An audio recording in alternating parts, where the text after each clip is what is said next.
నమస్కారం అండి, this is #you. ఈ పర్టికులర్ షో మాత్రం చాలా రెస్పెక్ట్ఫుల్గా రెస్పాన్సిబుల్గా డీల్ చేద్దాం.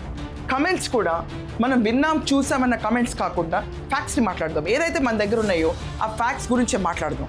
Let is not deviate.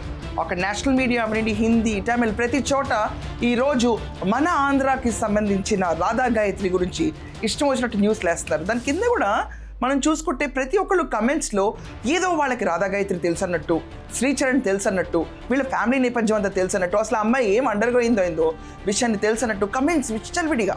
అంటే ఇక్కడ ప్రిలిమినరీ రిపోర్ట్ ఒకటి బయటకు వచ్చింది, దాన్ని బేస్ చేసుకుని న్యూస్ చేస్తున్నారు. ఈ న్యూస్ సంచలనంగా మారాలని చెప్పి ప్రతి ఒక్కళ్ళు ట్రై చేస్తున్నారు.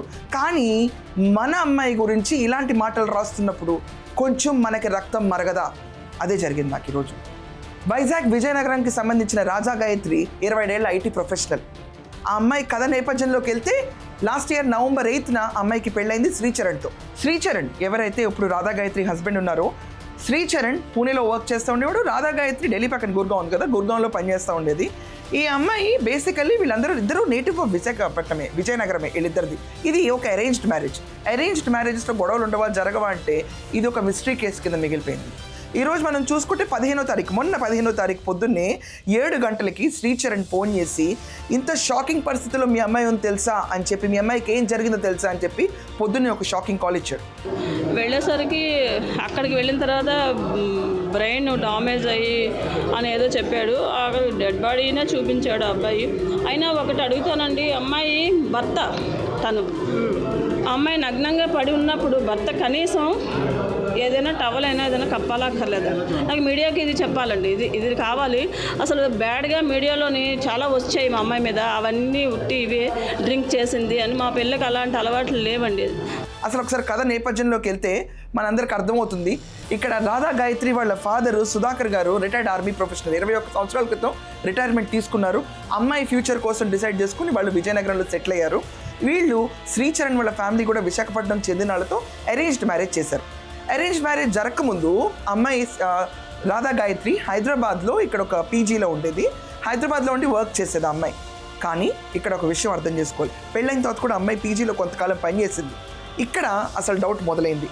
ఫాదర్ ఏం చెప్తున్నారంటే అల్లుడికి అనుమానం ఎక్కువ. ఆఖరికి హ్యాండ్ బ్యాగ్లో ట్రాకర్లు పెట్టి పంపిస్తాడు. GPS ట్రాకర్స్ ఉంటాయి కదండి, అది ఐటీ కంపెనీస్లో వాళ్ళ సేఫ్టీ మెథడ్స్ ఉంటాయి. ఓలా అవనండి, ర్యాపిడ్ అవనండి, ఏది బుక్ చేసినా కూడా లేడీస్ క్షేమంగా ఇంటికి అయిందో లేదో మినిమం చెకప్ ఉంటుంది. కానీ ఇతను డిఫరెంట్గా బిహేవ్ చేసేవాడు. ఆ అమ్మాయి బ్యాగ్లోని GPS ట్రాకర్ వేసి పంపించేవాడు.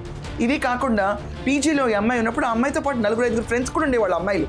వీళ్ళ చుట్టాలు ఎవరన్నా ఒక కజిన్ బ్రదర్ వెళ్ళి చూడడానికి వెళ్ళినప్పుడు అతను ఇమీడియట్గా వీడియో కాల్ చేయమని చెప్పేవాడు.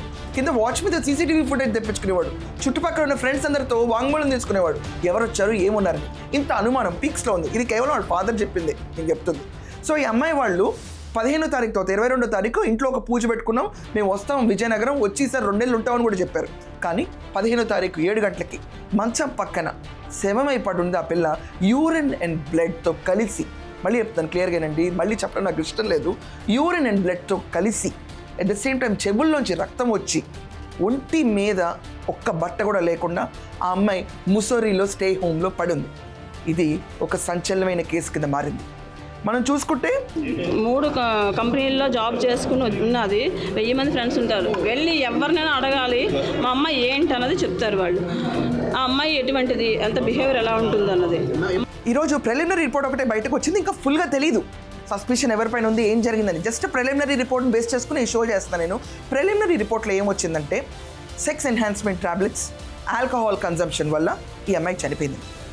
ఇక్కడ మనం చూసుకుంటే ముసోరీకి వెళ్ళారు కదండి, అది డెఫినెట్లీ హై ఆల్టిట్యూడ్లో ఉన్న ప్లేస్. ఆల్టిట్యూడ్ ఎక్కువ ఉన్నప్పుడు ఆక్సిజన్ సరఫరా తక్కువ ఉంటుంది.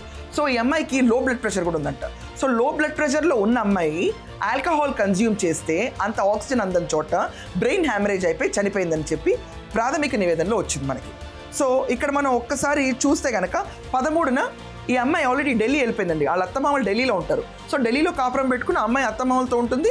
వాళ్ళు హనీమూన్ అని చెప్పి 14న వాళ్ళు ఇంట్లోంచి బయలుదేరి 13న వాళ్ళు ఇంట్లోంచి బయలుదేరారు ఢిల్లీ నుంచి బయలుదేరి వీళ్ళు ఉత్తరాఖండ్, రిషికేశ్ అవన్నీ చూసుకున్నారు. దాని తర్వాత 14వ తారీఖున 11:30 రాత్రిపూట PMకి వాళ్ళు ముసోరీలో ఒక స్టే హౌస్కి వెళ్ళారు. అక్కడికి వెళ్ళిన తర్వాత రాత్రి 1:30కి ఆ అమ్మాయి సెల్ఫీ తీసి కూడా వాళ్ళ పేరెంట్స్కి పంపించింది. సత్యవతి గారు వాళ్ళ మదరు, దాని తర్వాత సుధాకర్ గారు నాన్నగారు ఇద్దరికి సెల్ఫీ పంపించింది. అక్కడ దాకా అమ్మాయి బాగానే ఉంది. సీన్ కట్ చేస్తే పొద్దున్న 7 గంటలకల్లా వీళ్ళ అల్లుడు ఫోన్ చేసి శ్రీచరణ్ మీ అమ్మాయికి ఏమైందో తెలుసా అని ఒక షాకింగ్ న్యూస్ ఇచ్చాడు.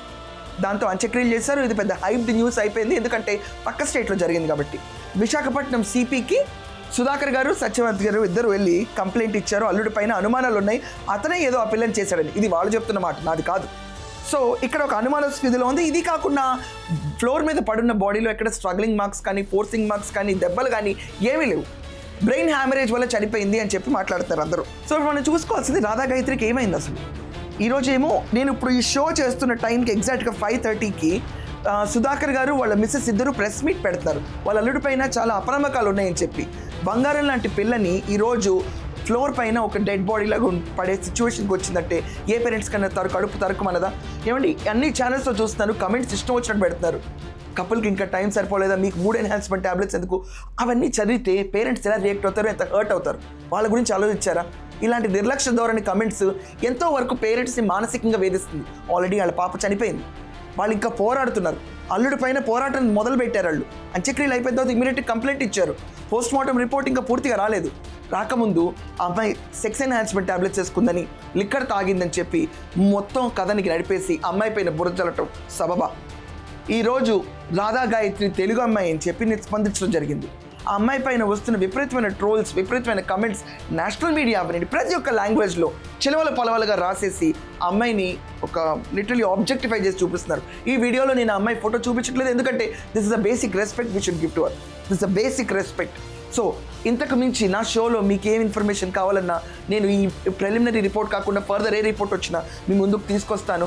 మీ ఉద్దేశంలో ఏం జరుగుతుందన్న విషయం కూడా కమెంట్స్ రెస్పాన్సిబుల్గా రాయండి ప్లీజ్. అక్కడ చనిపోయింది మన తెలుగు అమ్మాయి. ఫర్ దట్ మ్యాటర్ ఏ అమ్మాయి అయినా కూడా ఒకే రకంగా రెస్పాన్సిబుల్గా రాయాలి. సో మీ కమెంట్స్ అనేవి చాలా వాల్యుబుల్. ఖచ్చితంగా let's all keep up together, let's all share information together. I'm waiting for your comments. That's all for now. Thank you.